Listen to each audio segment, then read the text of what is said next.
What's up, guys? This is Brave, and I'm back with another review of Growing Up Hip Hop Atlanta. This is season 4, episode 6, and the episode is titled Walkaways In. So, first of all, this episode, it started where we left off, kinda, because the episode actually started a few moments back than where we left off, because when we last watched the show, the brat ended up walking out.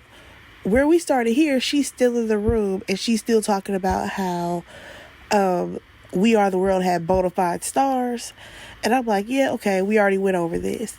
Now, they do play a longer piece of when Deb was saying how she hasn't heard anything from Remarkable. She hasn't heard anything from Diamond and Forever.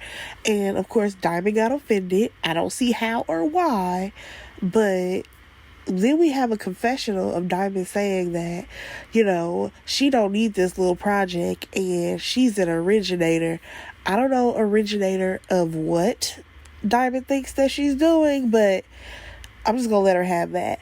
Because then she goes on to talk about how when you bring up hip hop in Atlanta, her name is one of the first names that anyone is going to bring up, especially when you're talking about female rappers in Atlanta. I'm like, girl, if you don't get out of here, I'm not trying to, clown, Diamond at all, but it's like she thinks so highly of herself when we literally only know her from Crime Mob. And then if we break down Crime Mob songs, we only know Nuck If You Buck, Rock Your Hips. Is there any other song that she's on that we can think of? Because I can't. Oh, wait, actually, there was that other song, Stilettos. Okay, great. I'm going to give y'all 3 songs. But she didn't drop any solo projects that we all were listening to, like as if she was, I don't know, Nicki or Megan or, any of these other ladies who we've listened to their solo projects because they're solo artists. I have not heard a solo Diamond song, ever. So I don't know where all her music is. So then we get back to Deb, and she's like, Pimpin', I didn't even know that you were an artist. Basically, she knew of him as a producer, but not an artist. Now, I had to, go back and look. I'm like, wait, who is Pimpin'? You guys, he is from them franchise boys. Lean with it, rock with it. Yep, in my white tee. Okay, because when he was like, yeah, I had 2 number 1 hits or whatever he said, I'm like, who is he talking about? Okay, I'm going to give him that. When I was a teenager, sure, I used to rock out to Lean With It, Rock With It. And they had a couple of other songs that I liked from them franchise boys. I ain't even going to lie. But, again, I was in middle school when that was hot? Yeah, I think I was in middle school, maybe elementary, when that song was hot. Yeah, it's been a long time since Pimpin' had to rap. So then we get to the point where Brad ends up leaving. Then everybody decides to leave. They're standing outside. Well, Deb was sitting in her car, but they're all standing outside, and Bow Wow is basically saying how you can't discredit what Crime Mob and them franchise boys have done and all this stuff. And it's like, I don't think that she's discrediting y'all. I think that she's saying, we ain't heard y'all since 2004. It's 2020 when they filmed this. That's 15 years later. Yeah, she is giving y'all a side eye because ain't nobody heard from y'all in a while. Even Bow Wow, dude, nobody heard from you in a while. Nobody heard from Brat in a while. Come on. Stop acting like y'all been putting out hits within the last 5-10 years, because none of y'all have. So Remarkable is like, let me go talk to her because I still want to work with her. Now, I will say this. Did Remarkable go get her body done? Because her booty looks so big, and I don't recall her having that body seasons before. Let me know what y'all think about that. So at this point, Remarkable, she wants to actually do the project, or at least work with Deb. She tries to, get the gang all together, in this parking lot, because at this point, Johnny done showed up, Lily and her son have showed up. They came ready to work. Ain't no work because ain't nobody trying to do nothing. So, Remarkable was like something about Bow Wow helping to produce it. And I'm like, girl, Bow Wow ain't trying to work. Bow Wow is just here to be seen on TV and to play around, because he's not actually trying to rap. That's the same reason why his album ain't coming out. It's been supposed to come out for like 5 years now. So Johnny, she's ready to work. She out here sharing a blunt with Pimpin'. And I'm like, so y'all acting like COVID ain't a thing? So we acting like this, we're not in a pandemic while y'all are filming this? Y'all out here sharing a blunt? Whatever. So all these people, they finally go back into the studio. So now Deb, she sees them going to the studio. She's like, oh, maybe I should still try to work on this project.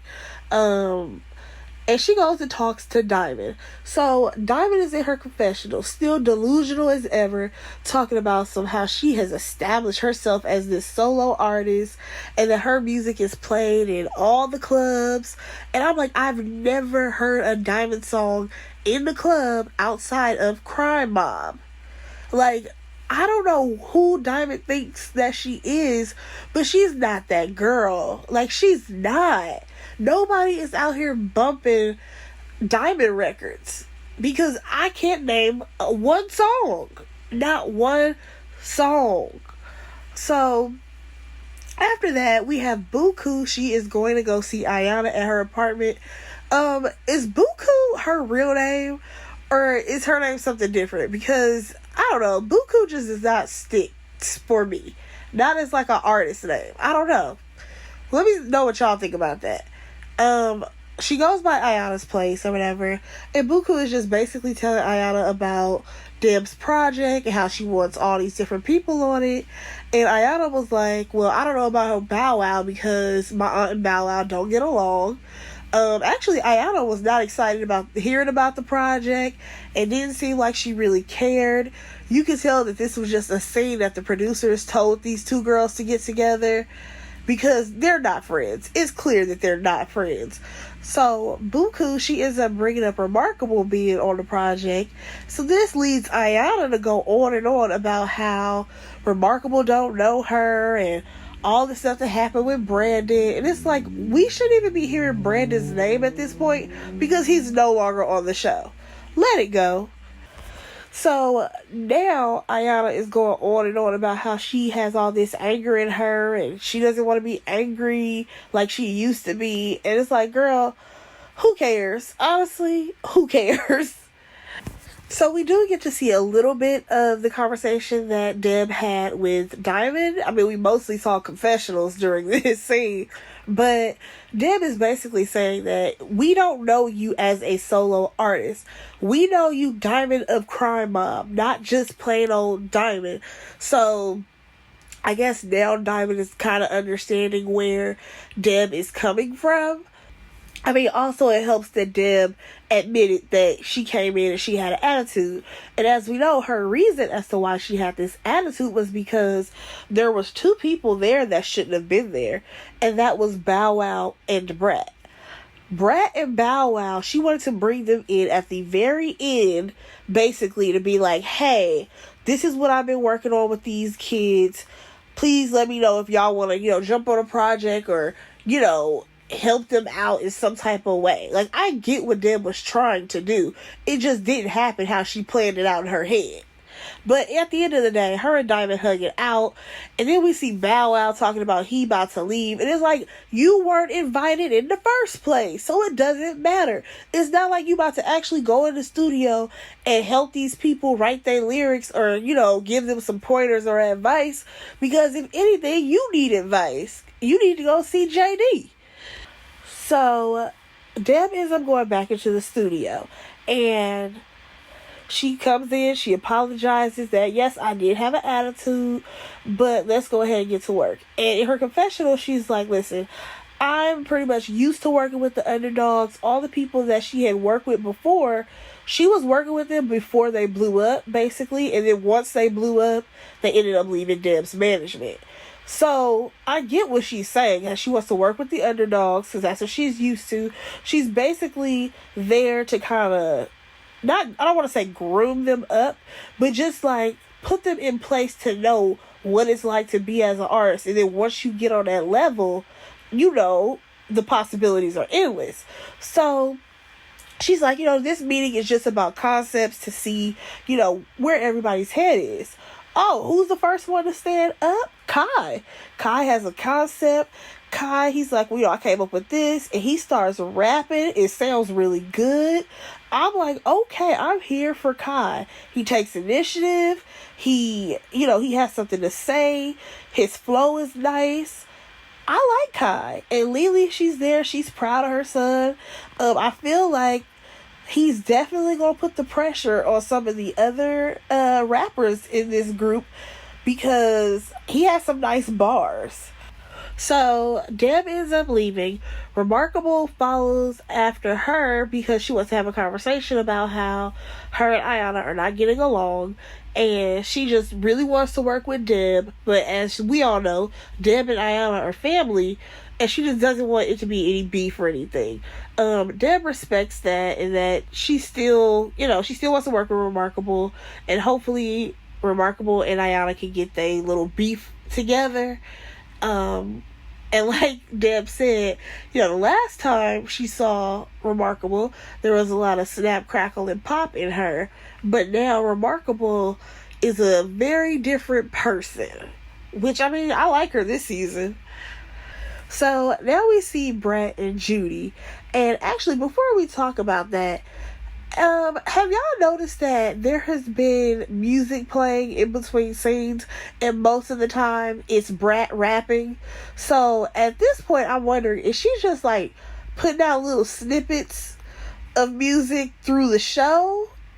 Or are these old songs that she has? Just curious. But anyways, back to Brat and Judy. They are, having, I guess, like a little date night situation, kind of, in this bubble where it has like a couch and like a sitting area. Very strange, but I get it. It's fine. They're talking about how they're making renovations to the house that they're staying in.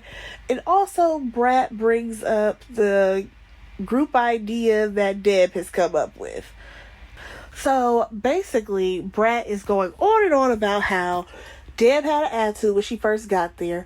Also, the fact that she is already an established artist, she should be able to make the decision on who she's willing to work with. And of course, she would work with Bow Wow, Diamond, Pimpin'. She says she's worked with him before. And she even says Remarkable. So Remarkable has made it past some type of level that Brat respects her now. So she said that she will work with those people, but she's not working with any of the new people, especially not Johnny. Because she goes on and on about how Johnny has done this and that to Deb. And Judy is like, I understand what you're saying about, you already being an established artist and you wanting to, choose who you get to work with. But let's not act like you haven't made mistakes in the past as well, and somebody had to give you a second chance. So now we've gotten to the point where Judy has convinced Brat to, have a conversation with Deb just to see where Deb's head is and what her expectations for this project will be. Which is something that I thought, Brat would probably do at some point. Because honestly, once Diamond told her the project idea, she could have called Deb and been like, yo, Diamond just told me you planning to do some project and my name is supposed to be on it. What's going on? But that's not what happened. So now we have Deb meeting up with her son Waka at a bookstore, and she basically lets him know that she came up with this idea for them to do a song together as a, cast to do this song together. And something like We Are the World. And in his confessional, he's like, no, that's not for me. That's kind of lame and it's cliche. So basically, Waka, he agrees with Bow Wow and Brat that they are veterans in this game and they don't need to be doing music with these rookies, like he called them. Here's my thing though. All these people, somebody took a chance on them. And that's what's really annoying me about all this, because somebody had to take a chance on Brat, which was JD. JD also took a chance on Bow Wow, and he also took a chance on Pimpin'. Somebody had to give Diamond a shot at some point when she was in Crime Mob. Hell, Waka, somebody had to put you in position for you to get a hot song. Like, let's not act like it didn't take somebody else for you to kind of come up. Because didn't Waka come up with, like, Gucci? Or something like that. So I'm not understanding why they're acting like this is such a big deal when it's one flimsy little song. It ain't gonna make or break any of these people as an artist. It's really not. Like, no one's gonna give Bow Wow a side eye or Brat because they work with some new artists. Nobody's really gonna care. So Deb ends up asking Waka to come in and, voice his opinion. Because at this point, she sees, Bow Wow and Brat's point of view because of the way Waka explained it. And I guess he kind of agreed that he would do it. He didn't really seem too happy about it. But, I think that the newcomers would appreciate hearing another artist's opinions of what they sound like. You know what I'm saying? Because at the end of the day, it don't help you none to go into a studio and be, rapping or singing or doing whatever, and no one is giving you feedback and pointers of how you can be better. So now we see Ayana, and she's at her house. She has a chef there. He didn't have gloves on, but I'm just gonna go ahead and let this ride on by. He's preparing a meal for her and Amy to have, because she's just basically grateful that Amy was there for her all while she was sick. Alright, so then she gets a phone call from Deb, and Deb is like, hey, well, I'm working on this project, and I had a conversation with Remarkable, and Ayana is basically saying, I can't escape this girl. Everybody keeps bringing her up to me, and once Ayana doesn't like somebody, she doesn't like them. So she doesn't see her and Remarkable getting along in the future. Which, who cares? It's not like these two girls ever have to be in the same circle anyway.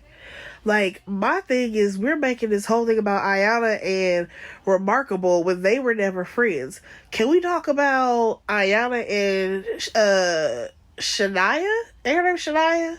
JD daughter. Can we talk about them not being friends? So basically, Deb is like, listen, girl, you had a close call last month with you being sick with COVID. Life is too short. It doesn't make sense for y'all to not get along. So I'm going to set it up for y'all to, have a conversation. And of course, Ayana is like, no, I don't want you to set anything up. Let me get a second opinion about this first. So she's going to get an opinion from Amy. So Amy comes home and, she's like, oh, what's all this? And Ayana's just saying, this is me saying that I appreciate you. Blah, blah, blah. All right. So Ayana ends up letting her know that she talked to Deb, and how Deb talked about how Remarkable wants to get together with Ayana so that they can hash everything out. And Ayana is basically playing devil's advocate because she's like, listen, at one point you defended Brandon as well, so just go ahead and hear this girl out. And they continue to have dinner. I feel like Ayana is definitely just letting this hang on for so long because it's like the beef is stupid. Like, y'all got into it on Twitter, and it's not like y'all said anything that was too reckless that y'all can't come back from. So then they end up having a conversation about Ayana and her experience having COVID, and how Amy thought that she would have possibly lost Ayana, and she lets her know that she does want to get married to her. And I'm like, oh, that's so cute. Even though Ayana, sometimes her attitude, like a couple of minutes ago in this scene, got on my nerves. But I do like them together, and I would love to see them get married. That'd be really cute. Next thing you know, they're making their way to the bedroom. I feel like they ate 5 bites of food and they left those plates there. And I'm like, but he spent all that time doing all that cooking, and the food looks really good. We're just gonna leave it there? Okay, I guess. Okay, so now we have Deb, Remarkable, and Chevy they're in the studio. So as far as who have come up with concepts so far, we have Remarkable, Chevy, Kai, and Johnny as well. Oh, who did we not name? Haven't named Buku. Well, Buku hasn't even been around, but she the main one going around town saying how she about to work on this project. Nothing about Diamond or Pimpin'. And as we already know, Bow Wow's out, Brat's out. Okay, whatever.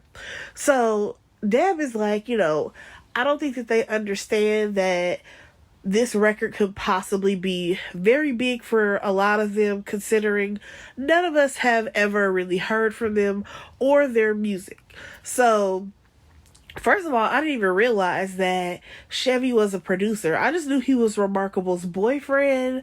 Did not know he was a producer.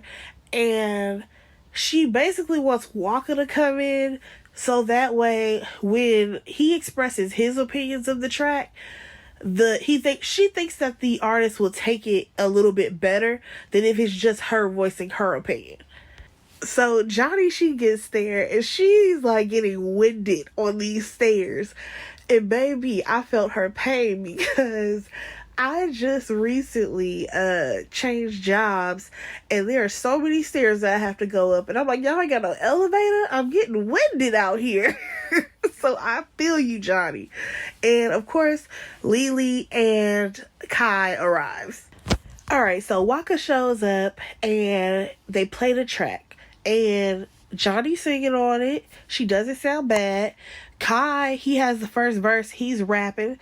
It doesn't sound bad. The last line, it says something about getting the president out of here. But as we know, Deb is a Trump supporter. So, she felt a little attacked by the last line in the song. But, she was still bobbing her head to it. You can clearly see that Deb liked what she was hearing. Waka, on the other hand, he felt like it was cliche. So at this point, Deb realizes that she needs Brat. She needs Brat for her opinions. And now she has to fix her relationship with Brat. So we have Deb. She's meeting up with Brat. Brat brings an entourage. She brings her producer as well as Judy, of course. But Judy is more so there to be like a moderator, keep everything cool between the both of them. So Deb is basically saying, like she said before, I came in, I had an attitude, that was my bad. And Brad is basically saying that you can't just, expect for me to work with these random artists, these newcomers. And I think that what Deb is trying to say is that, Brett, I'm not trying to force you to work with Johnny. Clearly, we all know that you don't like Johnny, but there are other artists that you can help on this project.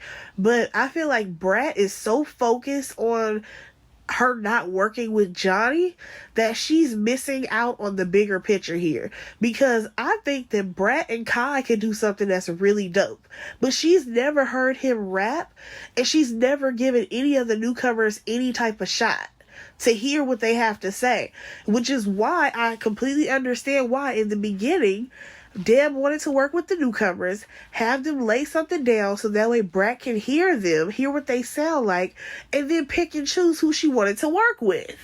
But that's not what happened.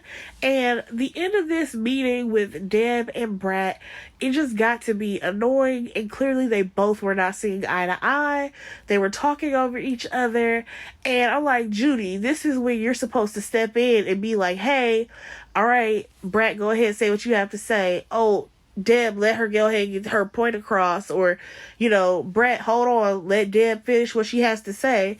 She didn't do any of that. So I'm like, girl, you just here just to be here. Anyways, that was Growing Up Hip Hop. Let me know what y'all thought about this episode. Go ahead and like, comment, and subscribe to my channel. And I will talk to y'all in the next one. Bye, guys.